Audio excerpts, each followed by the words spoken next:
bakoze akazi kabo mu nyizere, kubera yuko ni ubuzima bwanjye kandi ndashaka kubaho, kubera yuko nshaka kugira igihugu kidasanzwe, niyo mpamvu nshaka kubaho.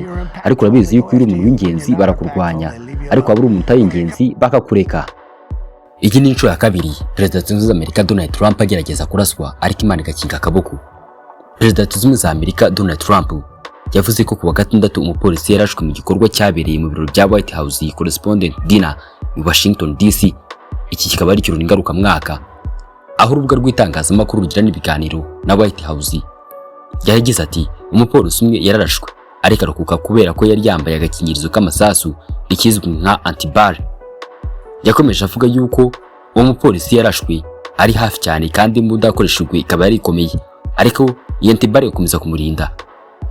Ibi byabaye nyuma y'uko Perezida wa Leta Zunze Ubumwe za Amerika Donald Trump hamwe n'umugore Melania Trump bahise bavanwa mu birori byaberaga muri hoteli ya Washington Hilton kubera ikibazo cy'umutekano wabo. Donald Trump yavuze yuko iki gikorwa kigaragaza impamvu hakenewe icyumba kinini kizwi nka ballroom kiri kubakwa muri White House, kikazaba gifite umutekano ukomeye cyane mu kwirinda amasasu, ibitero bya drone n'ibindi. Yavuze ko ukekwaho iki gikorwa yari afite intwaro nyinshi kandi akaba ari umurwayi mu mutwe. Amakuru y'ibitangazamakuru yavuze yuko uwo muntu yitwa Cole Thomas Allen, akaba afite imyaka 31 y'amavuko kandi akaba yarataye muri yombi. Uyu muntu turaza kumugarukaho. Abayobozi batandukanye nka Todd Blanche na Kesh Patel bavuga yuko iperereza rigikomeje kandi ko azaregwaho ibyaha byinshi bijyanye no kurasa no gutunga intwaro mu buryo butemewe n'amategeko. Umuyobozi w'umujyi wa Washington DC Muriel Bowser yavuze ko uwo muntu yagerageje kwinjira ku muryango urinzwe n'abasirikare ba Secret Service bakamuhagarika. Reka tugaruke kuri uyu muntu ukekwaho. Amazina ye ni Cole Thomas Allen, akaba afite imyaka 31 y'amavuko. Atuye mu gace kitwa Torrance muri California. Yagaragajwe n'ibitangazamakuru bitandukanye byinshi nk'umuntu wafashwe akekwaho kurasa umukuru w'igihugu wa Leta Zunze Ubumwe za Amerika, ariko umugambi wo kumurasa ukamupfubana. Iraswa rikaba ryarabereye hanze ya Hotel Washington Hilton. Abashinzwe iperereza bavuga yuko Allen yahagaritswe ku irembo rigenzura umutekano mbere yuko agera mu cyumba kinini cyaberagamo ibirori, aho hari abantu bagera ku 2500 barimo na Perezida Donald Trump. Amakuru ataremezwa neza avuye ku mbuga nkoranyambaga nka LinkedIn umugaragaza nk'umuhanga mu by'ubukanishi, mechanical engineer, ikoranabuhanga, computer scientist, umwanditsi w'imikino ya game cyangwa se ya mudasobwa, indie games developer, ndetse n'umwarimu w'igihe gito mu gace ka Los Angeles. Amateka y'akazi ke agaragaza ko yigeze gukora muri kampani ya IJK Controls ndetse no kuba yarabaye umufasha w'umwarimu muri Caltech. Yakoze kandi nk'umwarimu muri C2 Education.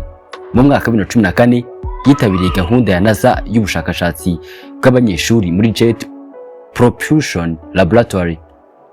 Allen anavugwaho kuba yarakoze imikino ya mudasobwa nka Boredom na First Row.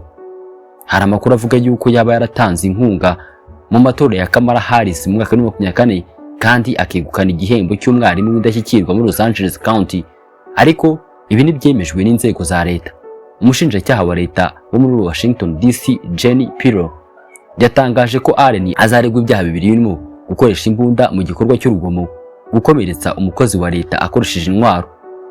Ateganyijwe kwitaba urukiko kuwa mbere.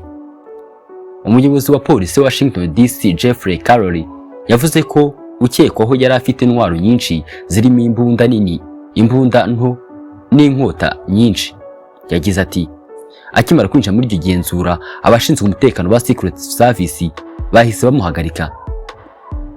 Habayeho guhangana n'amasasu. Umupolisi umwe wa Secret Service arakometswa, ariko isasu rifata umwambaro rimurinda kuba yakangirika bihambaye. Allen we niyakomerekejwe n'amasasu kandi polisi ivuga yuko bigaragara ko ari we wenyine wakoze icyo gikorwa nta bandi bari bafatanyije. Umuyobozi w'umujyi wa Washington DC Muriel Bowser yavuze ko Allen yajyanwe kwa muganga kugira ngo asuzumwe kimwe n'umupolisi wakomeretse. Umupolisi wa Federal Bureau of Investigation izwi nka FBI Kesh Patel yavuze ko iperereza rikomeje ku mateka n'imyitwarire y'ubukekwa. Abayobozi bose bemeza yuko bishoboka cyane ko yaba yarakoze ibi ngibi wenyine. Ndabashimiye cyane ko mukomeje kubana natwe mu biganiro byacu bitandukanye. Nitwa Nsengiyumva Olivier, iyi ni Isoko y'Ubuvumbuzi. Naho ubutaha.